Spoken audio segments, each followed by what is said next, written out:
Good evening, my name is Arlene Miller, and it's my privilege to welcome you to this edition of Our Town. As we're doing this taping, it is May 1st, and I'm joined this evening by Marie Angelides, the chairman of our select board, and Stephen Crane, our town manager. We have in front of us the town meeting warrant, which is the Bible for the town meeting, which is going to occur on May 13th at 7 o'clock at the Long Meadow High School. Our goal this evening is to go through every one of the articles in here very briefly so that you, the audience, can have an idea of what to expect when you come to town meeting, and hopefully to draw you to town meeting so you can participate in the decision-making process in our town. This is the event, one of two events in the year when you and I, as the voters in the community, get to direct our elected officials and our town manager as to how to spend money, what kind of zoning bylaws we approve of, and we give them permission to borrow or not. So this is really an important time for us to give those people direction. So there are 31 articles in this warrant. So there's 31 different subjects that we as the voters are going to be asked to vote on. So this exercise is a way to get you a little bit attuned to what is coming. If you need more information, you can find that out either at the town meeting or before the town meeting, but this at least gets everybody going. So some of these articles are what I call boilerplate, which we see them every year, and we sort of boom, boom, boom, we go through them quickly. There are other articles that will be more contentious, and there will be probably much more dialogue among the citizens for them. Some of these articles were brought by the town. Some of these articles were brought by petition by residents to be brought forth, which they're allowed to do. So this is important. So let's just sort of start, and we're winging this, so to speak. We just want to be sure we cover everything. Does somebody want to start with the first one, or do you want me to do the first one? Well, before I wanted to just say this, you see it a little bit different. I think you'll see it's a little thicker warrant because we have adopted new method of showing our budget, and so you'll have statements in the beginning plus a little bit about each of the departments and a few more graphs. So when you finally do get to the warrants, it'll be all the way on page 15 when we will start. Right, but I think what Maria is referring to is this document was sent to every home, which is by law, in the reminder a week ago, which covers all that information. Yes. My guess is at town meeting, we're not going to get this document, but we're going to get a shorter version with just the articles. That's correct. And the other thing is the town budget document, which typically what was in the warrant was the budget document, 20 pages. This year, the select board adopted the GFOA best practices, and I think we talked about this in the last show.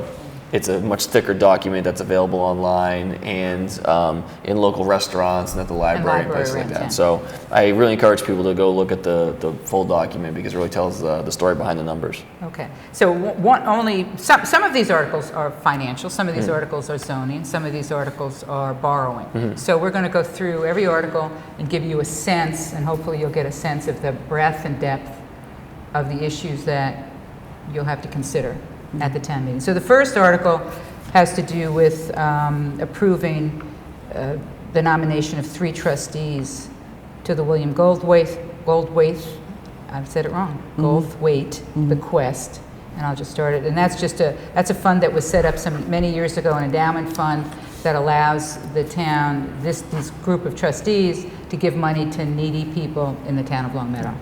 So who wants to do the second one? Just start to rotate. I'll do the second one. It's to vote a transfer of available funds for paying bills of prior years. And as the description says, there was additional costs with the disposal of solid waste recyclables that exceeded the FY13 budget.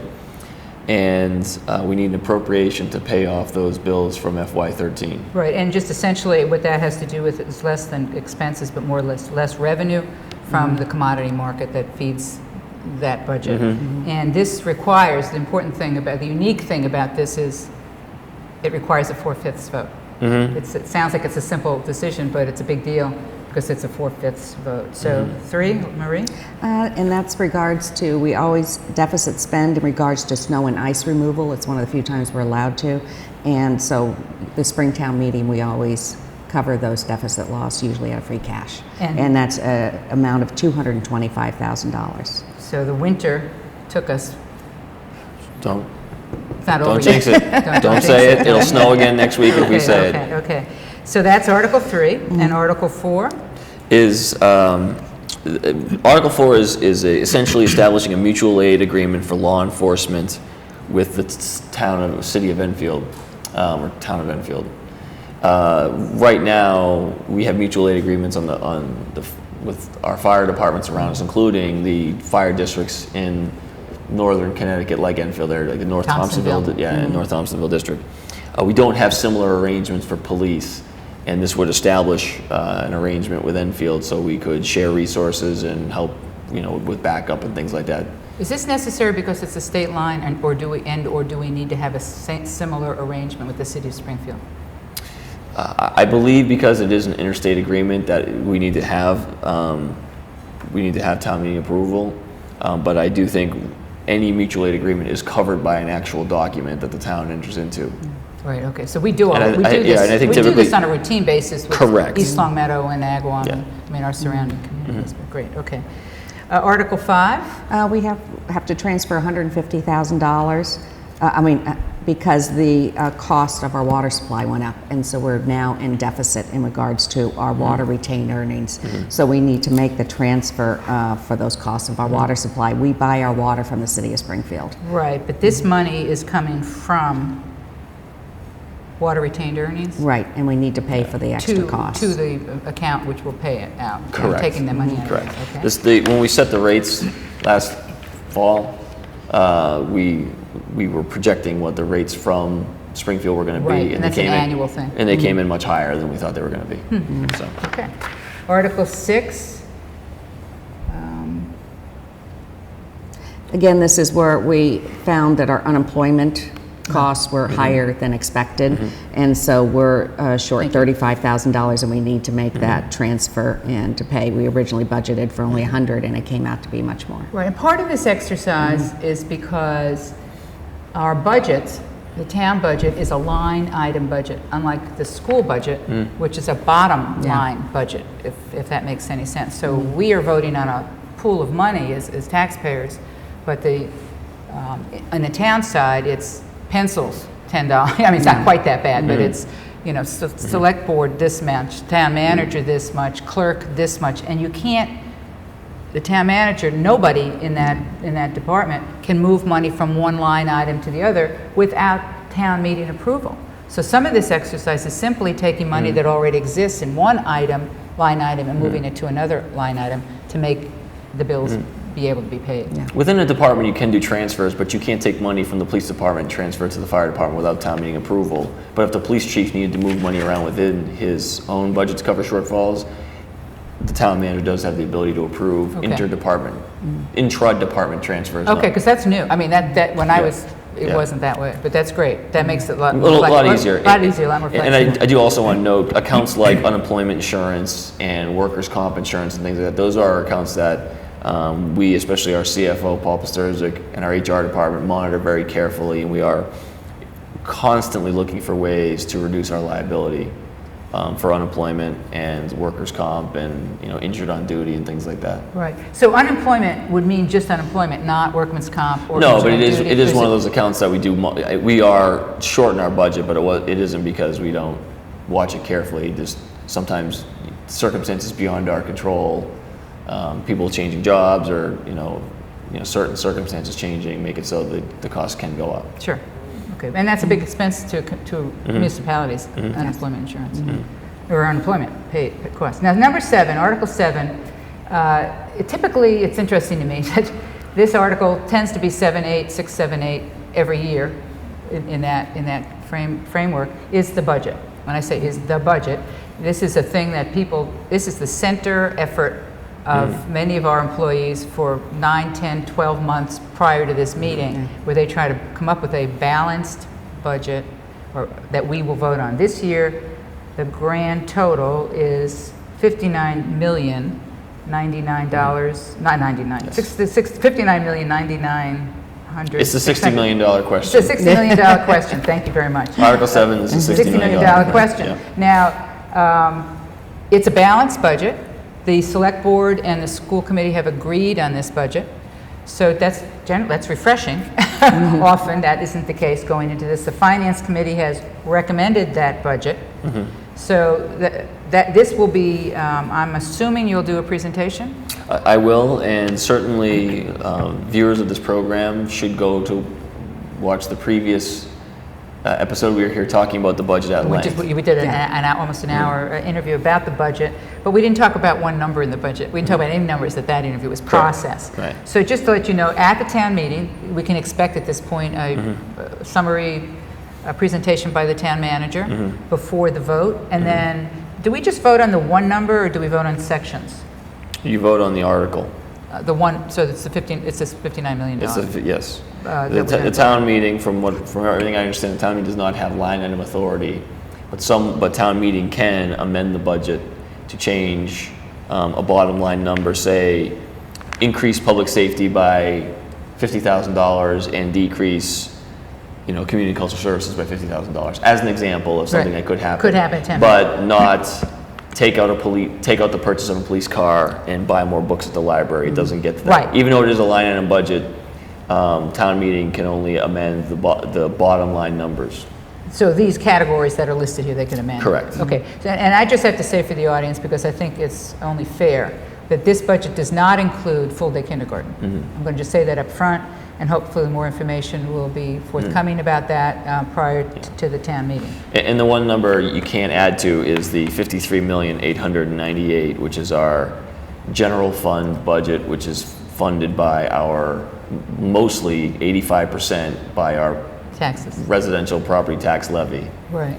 Our community property tax levy, which is 96% residential. Right.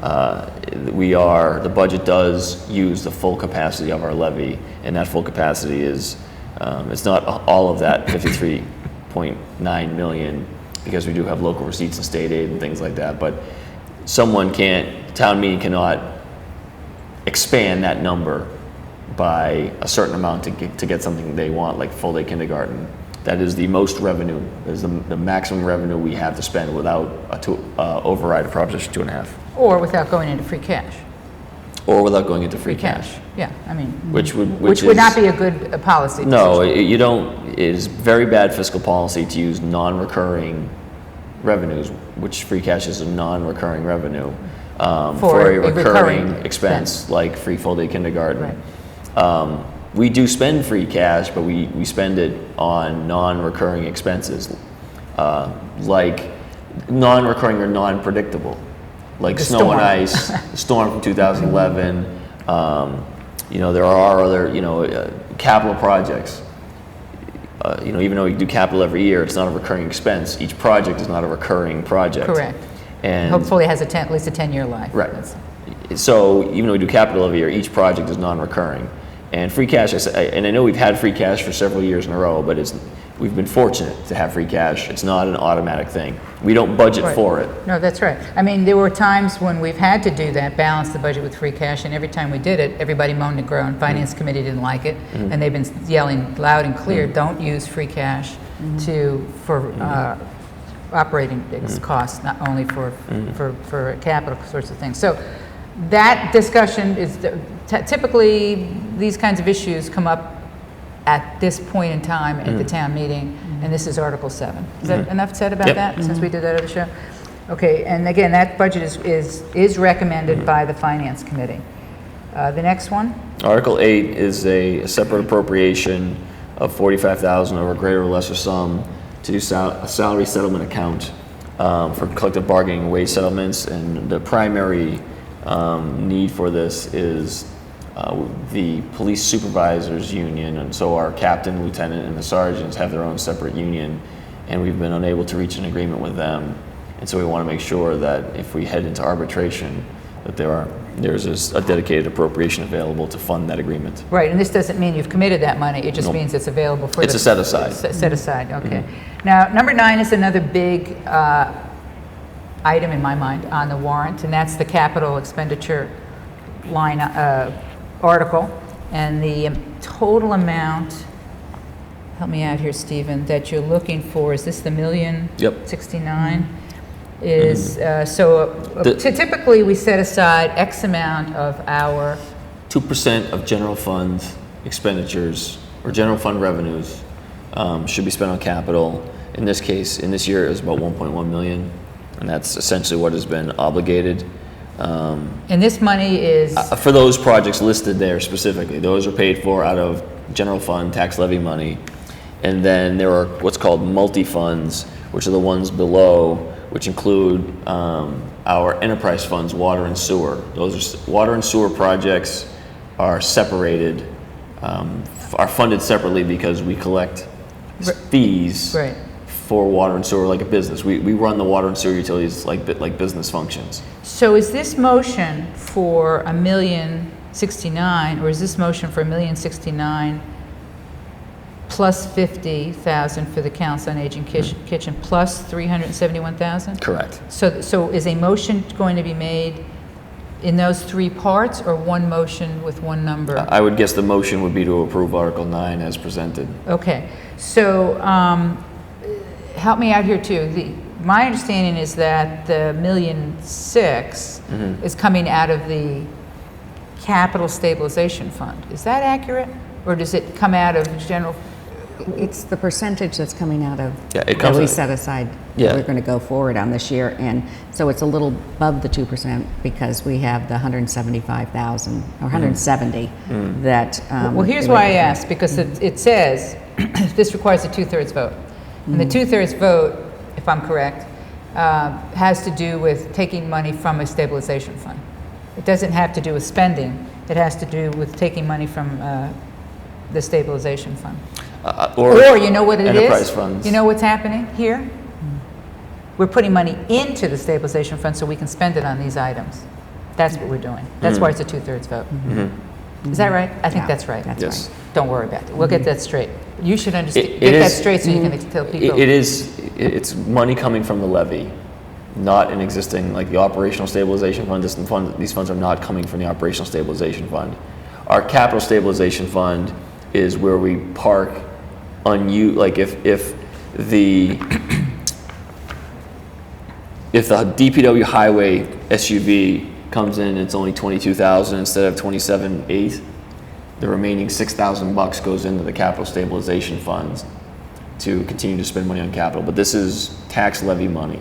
I know it, but the vehicle to do it is through the stabilization fund. I think that's why it's a 2/3 vote. Exactly. So it's going into that Because fund to be otherwise it would just be a transferred majority out. vote. So that's a big deal. And the big deal here, and the issue I want to just bring at the table, you can comment or not, is the ladder truck. Which was in or out, in and out, in and out, not in, Not in. not in. It was only it was only going to be in by virtue of a citizen petition that really was not allowed to be on the warrant For whatever reason. under Mass General laws. Okay. So if somebody wants to amend this to add the ladder truck, this is where it would happen. But again, there's no revenue. They'd have to offset the revenue or make it subject to an override. All right. Okay, just wanted to say, Yeah. that's where this would probably come up. And so the 2/3 vote is, this requires 2/3 vote. Now, number 10 is who wants to do number 10? I could do that. Article number Sorry. 10. Well, Article 10 is pretty straightforward. We have some planned drainage projects on Frank Smith Road, Avondale Road, Dwight Road, and Berwick Road. They're about $940,000 estimated cost, and this just uses bonding to pay for those. Right. But the unique thing is here that this board, your board has been doing, is borrowing to do these big projects. Yeah. Because of the interest rates are so low. It's an advantageous way to do that. And you're paying the interest off by using the those funds, what do you call it, retained earning Return funds? in the water The sewer. water, in the water and sewer department. That, because it's borrowing, requires a 2/3 vote. That's Borrowing definitely requires a Requires a two-thirds two-thirds vote, vote, yeah. for sure. And I want to clarify for those who aren't as conversant in municipal finance, borrowing for capital projects like this is very, very common. Oh, and a good idea at And yeah, this point. towns wouldn't be able to afford to do the work they need to do to maintain their community if you weren't able to bond, which is why the municipal bond market is one of the most reliable for investors, and why the interest rates stay low. You know, are we remiss in not quickly going through these capital projects? I think the information's available. Okay. Yeah. On the web. Okay, great. People want it. So Article 11, And well, I would I'm say sorry. we probably could go ahead and say Article 11, 12, 13, all involve water sewer projects in the same idea that we're borrowing in Oh, order great. to. That's a great idea. We handle can just with all of these, summarize yeah. those and go on. So the idea is we're going to borrow, so they're all 2/3 votes. They're all recommended by the Finance Committee, which is terrific. And they're all to do somewhat major infrastructure type Yeah. projects, and the interest for that, the borrowing, would come out of the retained earning accounts. I should add that they've also been recommended by the Capital Planning Committee and the Select Board. No, that's great. And that's so where does that leave us, Maria? Are we at Article 14. 14? Okay, and that's That's the Chapter 90 article, Go. allows us to spend the Chapter 90 money from the Yeah, state. each year the state gives us money, and the towns have to vote to accept it. For roads and bridges. Sidewalks, You can use it for a whole Roads. bunch of stuff, but it's essentially And money. lights. Yeah. Yeah. It's essentially money for the roads from the state. great. Okay, so now Article 15 is a multi-page, blurry-eyed article about, it's a change in the general bylaw about registration and maintenance of foreclosed properties. And this has been talked about, I think, for over a year, where we wanted to put something together, and we almost put it on in the fall town meeting, but we needed a little more, almost a year ago, some more work. And the building, and as well as Dave Martell, has really worked hard to put this together. So if a house goes into foreclosure or a property, there is a mechanism now that they have to register with the town, so the town is able to keep an eye on how that property is maintained. So this is just a sign of the times with the foreclosure It stuff is. going on. It's even happening in Long Meadow. Correct. And our building inspector does spend a lot of time when foreclosed homes fall into disrepair. We get a lot of calls from neighbors for good reason. And the key things that I want to highlight on this article, the first is, and I want to commend Marie for really pushing this, because this is something that was a priority for her, and it is a tool that will give the building inspector something that he doesn't currently have to compel people to clean up the properties. Right now, he's chasing banks in Florida, and one of the things we learned about in the foreclosure crisis was how convoluted, home financing has become, and how these mortgages get bought and sold, and you can't find out who's really the owner of record for property, so then you can't compel them to, Sure. you don't even know who to find. So this is sort of, would you call this housekeeping? This is housekeeping. I would say this is not housekeeping necessarily. It's joining many, many other communities that have They're doing it. embraced. We do get calls from banks saying, does the town have a registration process? And we haven't yet. And so I said the key thing This is is cleaning up some stuff. it cleans it up, but it It's a gives tool. the tools it gives that are new are mandating that there is a local point of contact for both ownership and maintenance. So not some property management company based in Nevada. They have to have a locally based property management company. The fines that go along with this are significant, and if they're not paid in a certain amount of time, they can be added as a property tax lien. And that's the big tool that we have under this proposed bylaw, because if you can't attach the fines to the property, it's likely you'd never get paid, and so it's not a meaningful incentive. And so the company that holds the title in foreclosure will have to pay the back taxes as well as the fines that have been added to it when they transfer title. So it's a good thing for the town. It's a very good thing. Now, this requires what kind of vote, Marie? It doesn't say. It's a bylaw It's a change. bylaw, so. I think that, you know what, zoning bylaws are 2/3, bylaws are a General bylaws are majority. majority vote, Right, yeah. we get it, we're getting the act done. Okay, number 16. Yeah, I would call that housekeeping, is what 16? you've described, yes. Oh. It's the revolving fund that the school department has in regards to the vending machines. And every year we've done that. We have to, in order to transfer the money. And that also allows them to use it for school-related activities to keep that money. Okay, now we're into the community preservation articles, and that's 17 through 23, 24, 25, 26, 27, 17 through 27. So 10 articles that have to do with the spending of community preservation money. And what this is simply is, and they're asking me to do this because I'm on the Community Preservation Committee, the town gets some money from the state and from its citizens to a fund called Community Preservation Fund, which is restricted in its use. It can be for open space, historic preservation, recreation, and housing. There's only 4 uses of this money. It's become important to the town of Long Meadow. It's allowed us to do some terrific things to improve this type of stuff within the community, like some of our historic buildings, schools, center school, town hall, community house, our historic buildings. That's allowed us to improve those. And recently, the law is allowing us to use that money for recreation. So we have a lot of great amenities in the community that are recreation oriented. This year, you'll see a lot of art money being asked for in recreation type things. So just very quickly, 17 is asking you to vote to give some of that money for the administration of the community preservation work.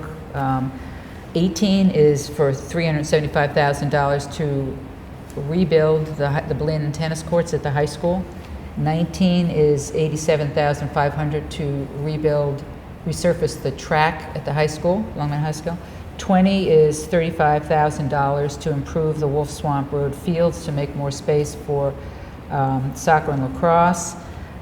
21 is for $54,000 for some improvements to the community house, which include a new curtain for the cage and for the stage, and some other issues at the community house. Article 22 is $30,000 to restore some of the ancient burial stones at the cemetery. Article 23 is for $11,700 to install some docks on some town land at on the Connecticut River. Article 24 is $20,000 to begin a project of town records preservation at the town hall, badly needed. Article 25 is $37,000 for preservation project of the Stores House, which is the building next to the Stores Library. Article 26 is $51,000 for a Council on Aging request to create a walking trail with exercise stations at Greenwood Center. And Article 27 is for $55,900 for a standby generator for the Genesis House. So the idea here is the town meeting may vote this up or down. These are all recommended by the Community Preservation Committee. The law says the town meeting can vote it up or down. The town meeting may amend an article down, but may not amend it up. Is that correct? Don't know. Not sure. Okay, we'll get that information before town meeting to you, but at least it's an up or down vote by the town meeting. So now we're on 28. Can I just make one comment before we move on? Some of the projects were proposed by the town of Long Meadow, meaning as town, like Big T Town Department of Public Works projects, like the track resurfacing. Were brought forth to the Community Preservation Committee by town departments. Correct. But some others were put forth to the Community Preservation Committee by private individuals or other organizations. So not all of these are town department projects, but the Community Preservation Act allows the committee to fund privately requested projects. And I want to make sure it is taxpayer money, but private projects are allowed under the law, and I wanted to clarify. As long as they benefit the town. As long as they benefit the overall towns, but I did want to clarify, like the one, because I heard some feedback on why the Genesis House, that is allowed under the law. So I just wanted to let people know, because some of these aren't, like the one that the dock was not recommended by the Finance Committee. That was not a town department project. That was a private citizen that wanted to see this done. Right. And all of these were recommended by the Finance Committee, except with the exception of Article 23, as mentioned, was the dock down by the Meadows. So Article 28 is a bylaw change, a general bylaw change, so a majority vote. And that's, I think, I would consider that almost a housekeeping also, because the Building Demolition Committee that was established by bylaw many years ago didn't really have any term limits. So all of a sudden we found, like, unlike other committees, someone was put on the committee and they were on For forever. life, for Yes, life. for life. Like being a judge. And I think that was just a overlook on the original bylaw. Oversight. So we made a correction on that, and so that they go in front of the select board, they get appointed, and we have to see that the committee's actually meeting. We haven't, since it was established, it's not had to Any have oversight. any oversight. So the demolition committee this is the one, the demolition bylaw deals with taking down a house that's In the historic district. not No, necessarily, certain it's age. 100 years old or something like that. Oh. It's an It's age, by the it's an age age thing, thing, yeah. not a district thing. Yeah. But that's exactly right. Okay, so that's a bylaw. 29 looks to be a zoning bylaw, That's- and that's another long one. Well, it's a long one, and it's the medical use marijuana bylaw. This was put here by the planning board, so I certainly don't want to speak for them. Okay, The only thing I want to say about it, the state requires us to have a medical use marijuana zoning bylaw because it is now legal in Massachusetts. The only thing I want to tell people is that, excuse me, when they look at Article 29, which is that medical use marijuana bylaw, at the back of the warrant, there's an additional submission about Article 29, some of the changes that were made by the planning board subsequent to the inclusion of this in the original warrant. okay. So just make sure, when you see Article 29, make sure you look at the insert in the back to Okay. see what's different about it. Great, and so this, do you know if this has been recommended by the planning board? Yes. It has, yes. Do we Has know been- They crafted it. They Okay, could, and it doesn't say here, but I'm assuming that that's a 2/3 vote because it's a zoning bylaw. Zoning bylaw. Okay, so just to be clear, this doesn't mean we're going to necessarily have a facility in Long Meadow. It just means you have to have a bylaw by state law, Yeah. and this is the one that's being proposed. Last year, we got a moratorium for 1 year, so we could see the Right. regulations come in, and the Pioneer Valley Planning Commission had some recommendations on how your bylaw should be Right. constructed, and so there was work to be done, but we need to have that in town. It protects us in every way possible. Yeah. That's great, thank you. Article 30 and Article 31 are citizen petition articles. Care to take a crack at that? Well, sorry, the first is some folks from Oh, the yeah. Council on Aging wanted to do a feasibility study about a new senior center, and that is based on the description that's in the warrant. Well, I don't know that this is from the Council on Aging, this is from some seniors, some citizens. No, It's There's from there's a task force that's a subgroup of the Council on Aging that's driving. Okay, thank you, thank you. And this is actually recommended by the Finance Committee, interestingly. Article 31 is sort of a regular. Guess what that would be? Fluoride, you're right. So this is a group of people who have felt that we should discontinue the addition of fluoride to our water. Then they're asking us that this article will not discontinue it, but we'll put it on a general ballot question, which for the record we did, how many years ago, do we remember? Oh, I don't remember. It's got to be about And I 3 know you years don't ago. know. It was not that long ago where we went through 5 or 6 town meetings just asking this, and then the town voted, okay, we'll put it on, and it was defeated handily at a ballot question vote. Do you remember this? No, I You think it don't was more remember? than 3 years ago. Well, Yeah. it wasn't that long ago. It was within your life. No, it was. Yeah, it was in my lifetime, No, that's it. was maybe 4 years ago. We should find that out before Yeah. the town meeting. So this is asking the people, once again, to put it on the ballot. That's the beauty of open town meeting. It is. You only need 10 signatures to It is. promote your idea. Okay. So this is great. So thank you so much. What we've done is we've gone through the warrant for the town meeting of Long Meadow. The copies of this available online for sure, but are they available at the town hall? They are. Yes. Hard copies? Okay. The town meeting is May 13th at 7 o'clock at the Long Meadow High School Gymnasium, 7 p.m. 7 p.m. What did I say? You just said 7 o'clock. 7 p.m.